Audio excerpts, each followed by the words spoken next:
want you to take a deep breath. And I want you to feel the presence of God that is within you and all around you. Today we light the candle for hope. The candle within us that is the representation of the ability to believe in God, to believe in good, to believe in possibilities, to believe in a greater world. That hope is the power that allows us to move beyond the past and see that God is at work right here, right now, to bless us all fully and completely. Today we keep hope alive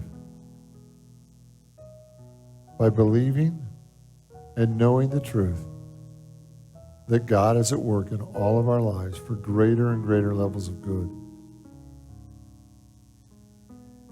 Without hope, life begins to feel small and dark and scary. And with hope, everything expands. Everything becomes greater, more beautiful, more powerful, more loving. So today we light the candle and we awaken the spiritual quality of hope within us. Today I believe. I believe in more than I can see. I believe that God is at work in every experience of my life for greater and greater good. I believe that all things are possible. And I let my soul feel the power of spiritual hope. Take another deep breath.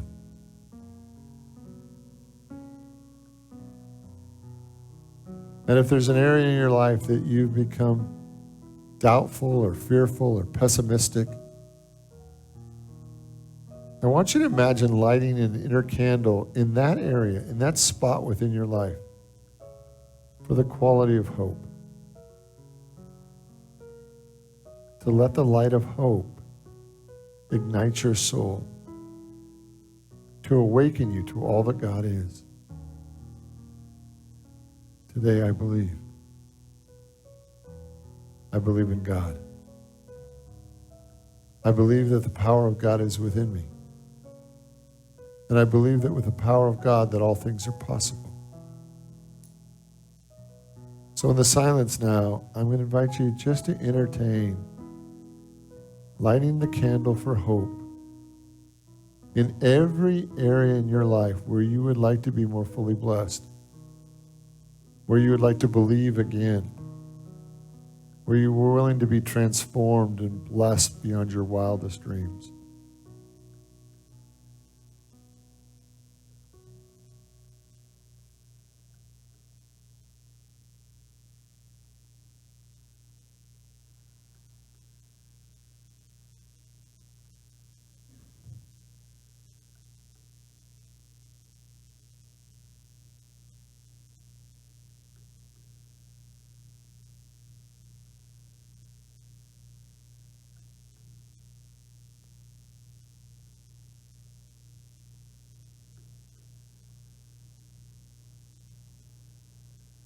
Thank you, God, for the power of hope. Thank you, God, for the deep soul transformation that is going on in our life and in our world because of hope.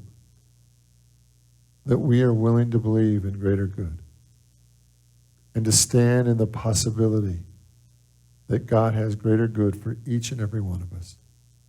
In the name and through the power of the living Christ, we give thanks. And so it is. All right, let's talk about promises. And I want to talk to you about the biggest promise that you've ever made to anyone about anything, right?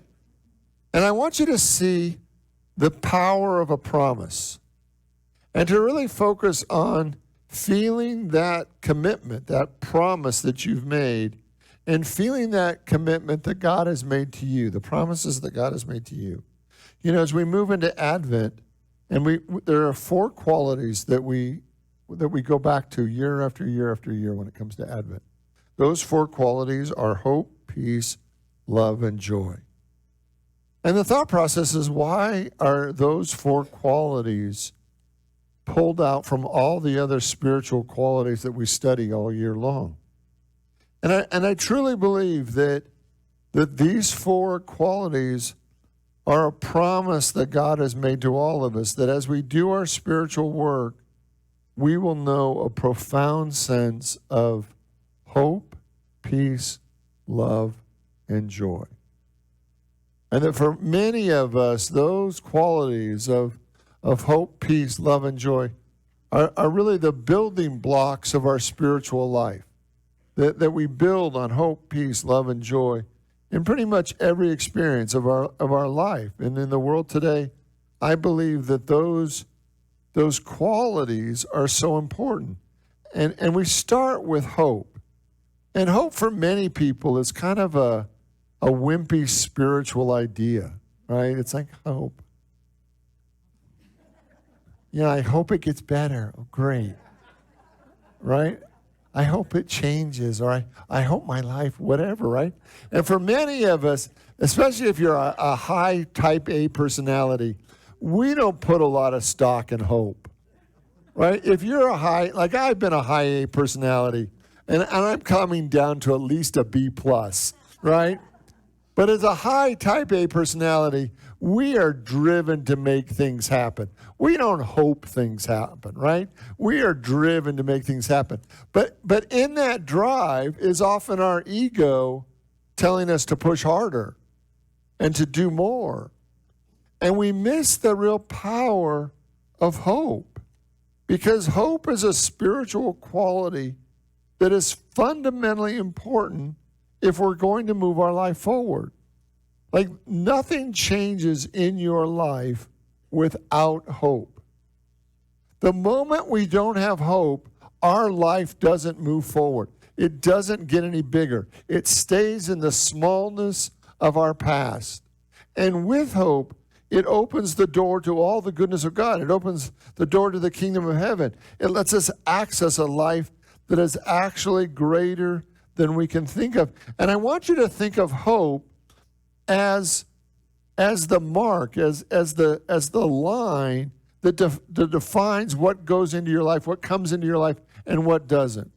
If something good comes into your life, and you say to yourself, that'll never happen, what is the likelihood of that coming into your life? Right? That the moment you say, well, I hope that happens, right? The moment you say, I hope that happens, there's something that happens internally where our spirit lines up with the infinite goodness of God, and possibilities begin to happen. See, over and over again, hope is a requirement for your life to move forward. That no matter what you're doing to improve your life, what I want you to see at the basis of that activity is a belief and hope that you can change your circumstances, that you can get up off the ground when you've been knocked down by life. Because if you get knocked down and you don't believe that there's any possibility of it getting better, you stay down, right? You go to bed, you pull the covers over your head, and you don't get up again. Hope is a requirement. Every time we get knocked down by life, every time there's a difficulty or a disappointment, hope is the thing that allows us to get back up and keep moving. And hope's partner is desire. And most of the ways that we look at desire is that desire is coming from us, right?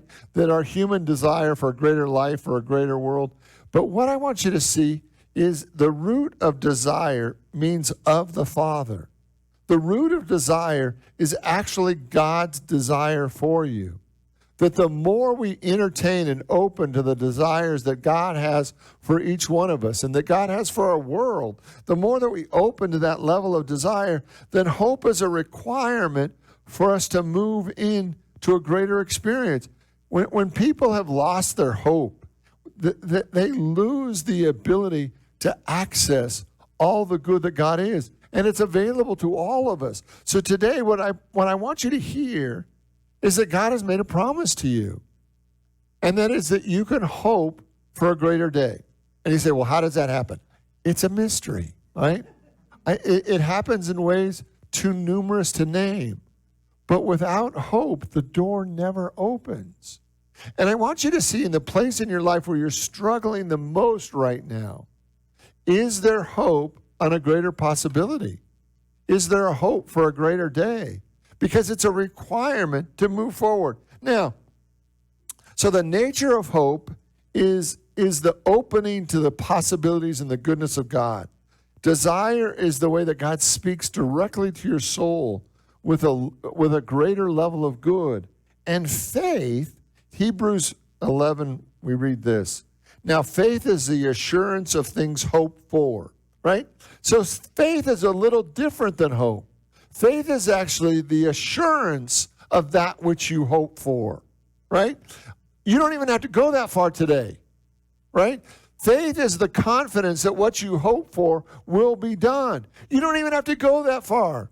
That all we have to do today is open to a level of hope for a greater good and just watch Spirit work in our life. If we go on with Hebrew 11. Now, faith is the assurance of things hoped for, the conviction of things not yet seen. By it, the men of old received divine approval. By faith, we understand the world was created by the word of God, so that what was seen was made out of things which do not yet appear. Right? So, but the whole thing is predicated on that you have hope in a greater day. That you're not limited by the failures or the disappointments or the bumps of the past.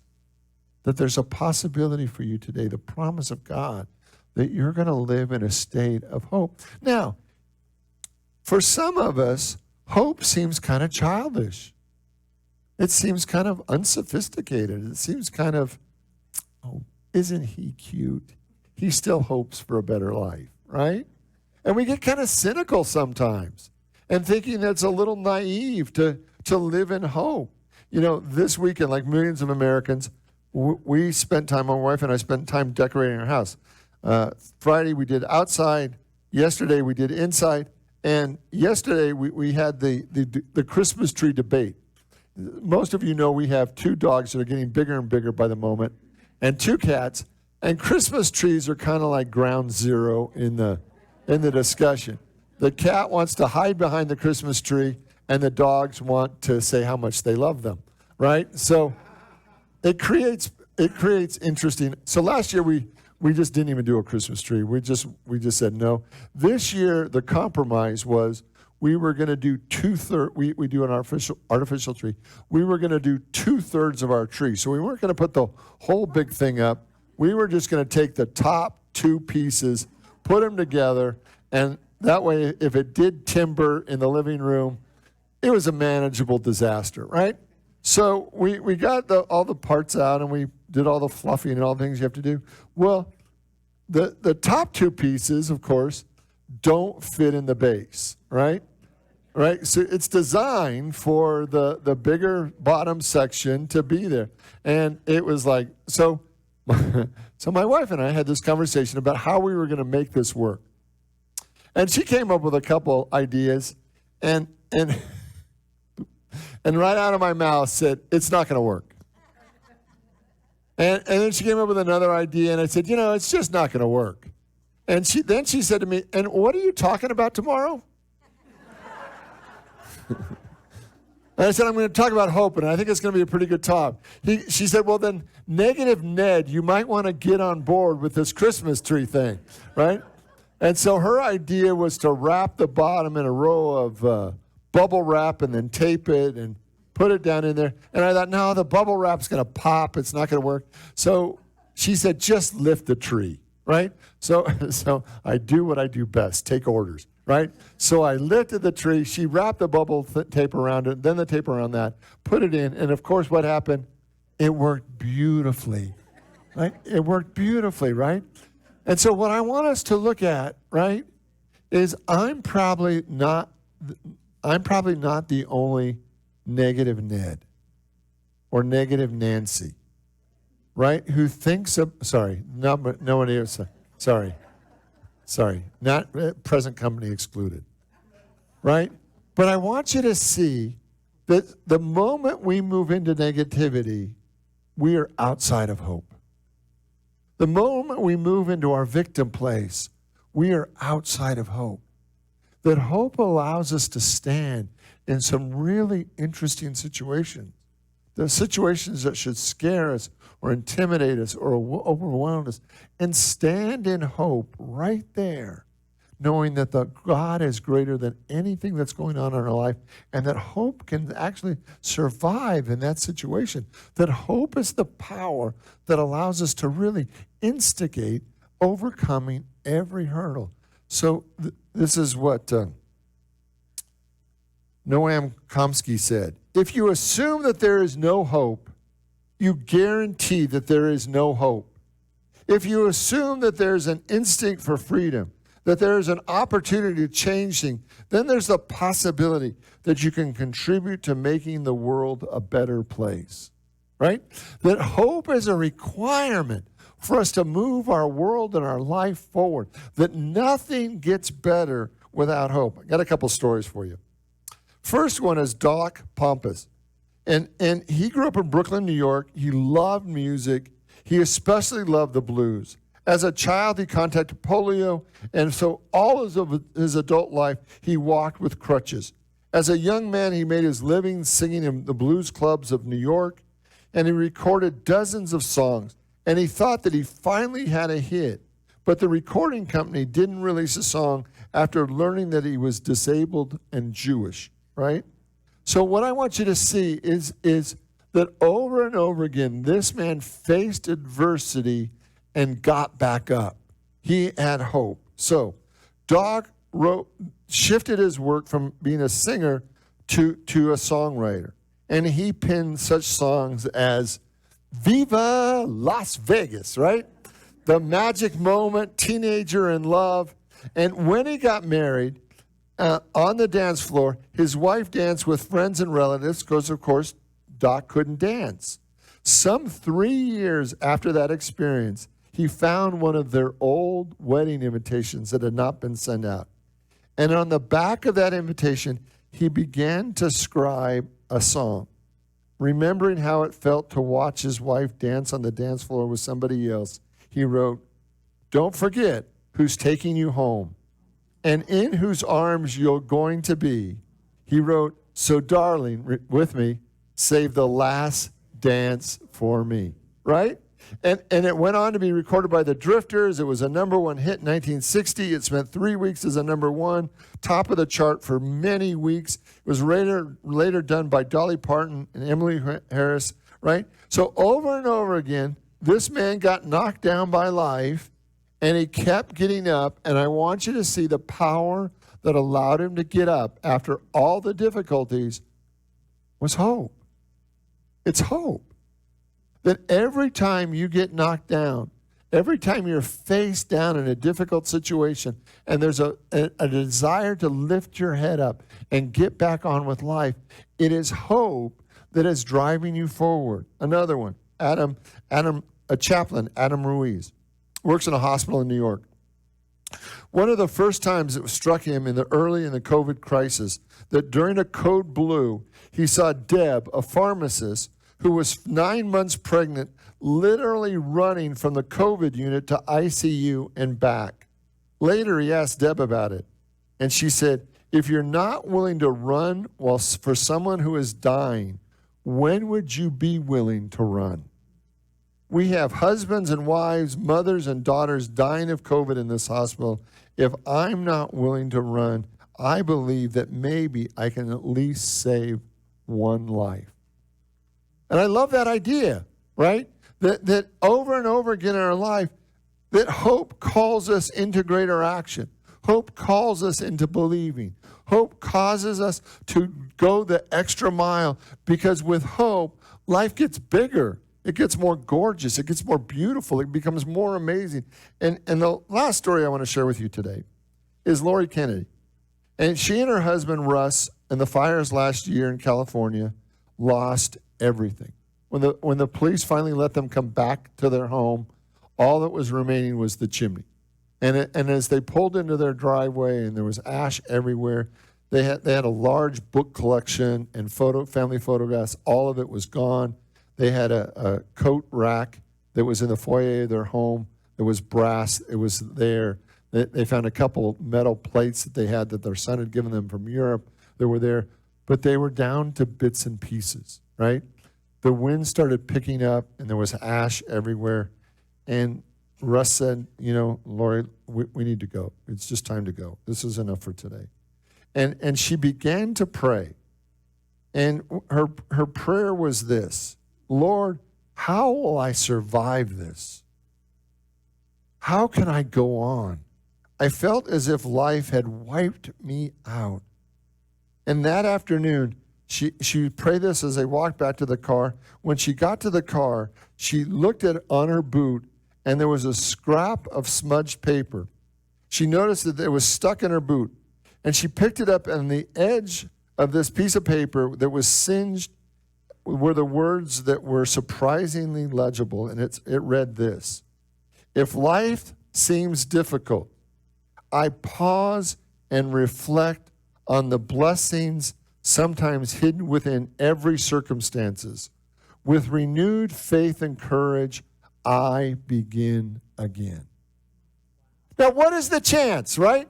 Of all the books, of all the papers, of all the things, like my luck, it would be the service manual for my whirlpool. It would be, it would be something, like point E goes into point B, or, and here is this thing, this moment of inspiration where she prays to God for the strength to continue on, with the courage to, how do I live past this situation?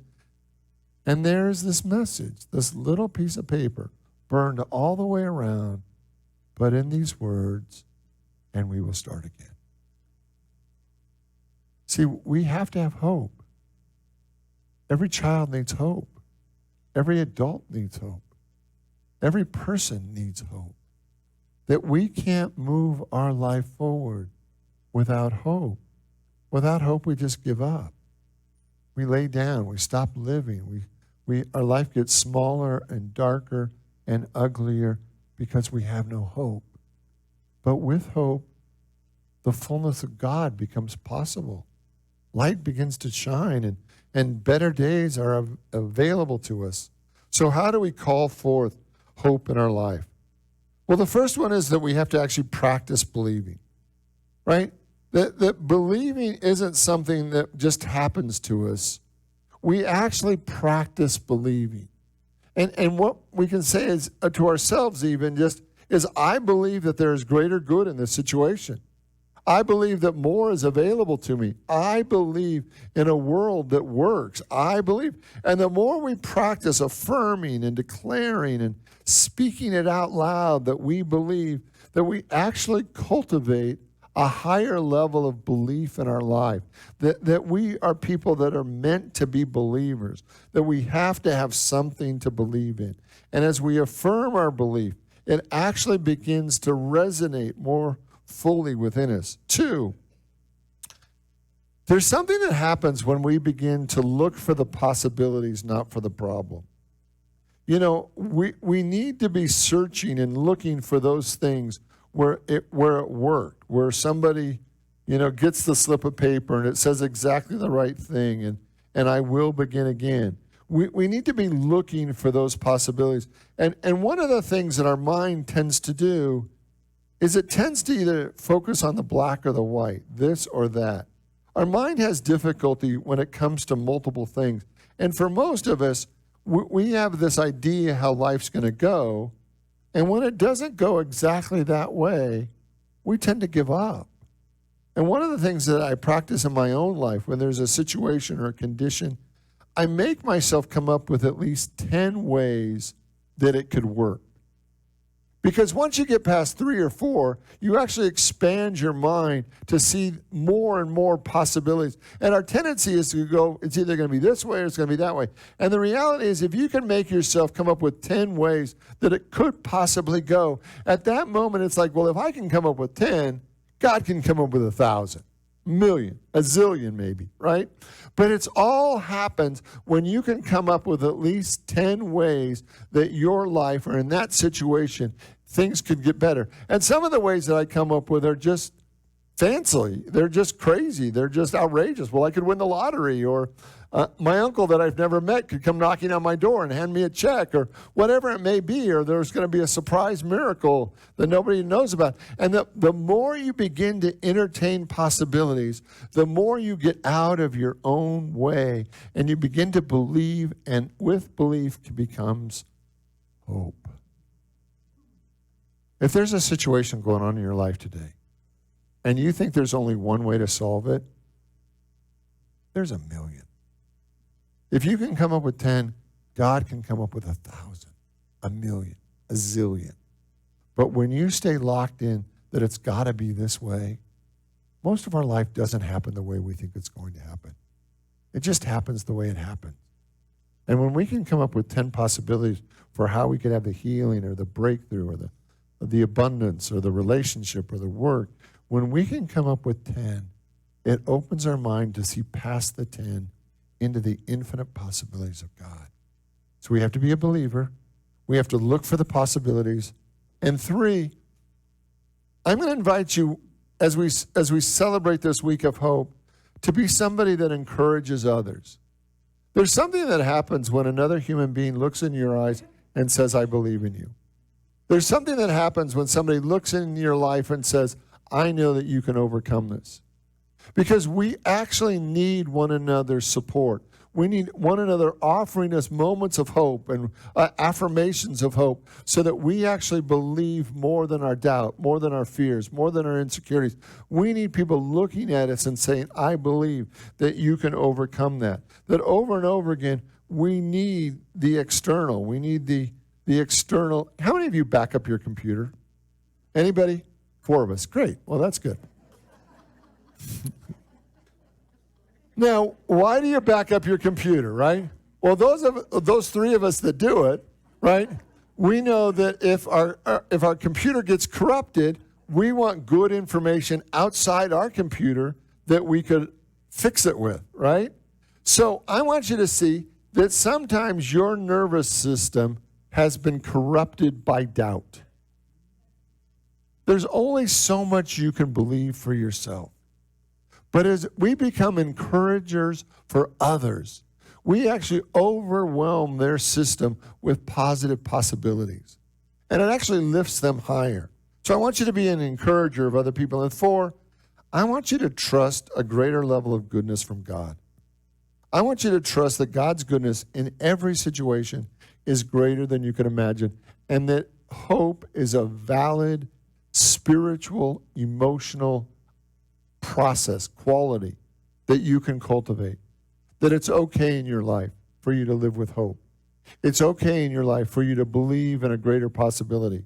It's okay for you to actually open your mind to more than just what your mind can conceive, and that you can actually open to a higher level of hope. So this week, I want you to imagine if you have a place of difficulty in your life, your homework this week is, I want you to imagine internally lighting a candle of hope in that situation.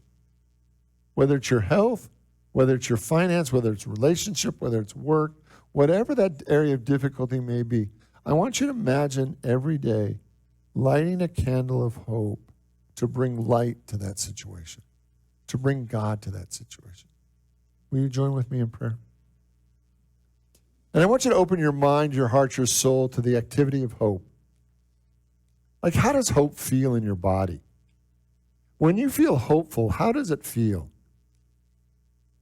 Does it bring you greater levels of joy, peace, love? How does hope feel? To move beyond the smallness of our life into a life of hope.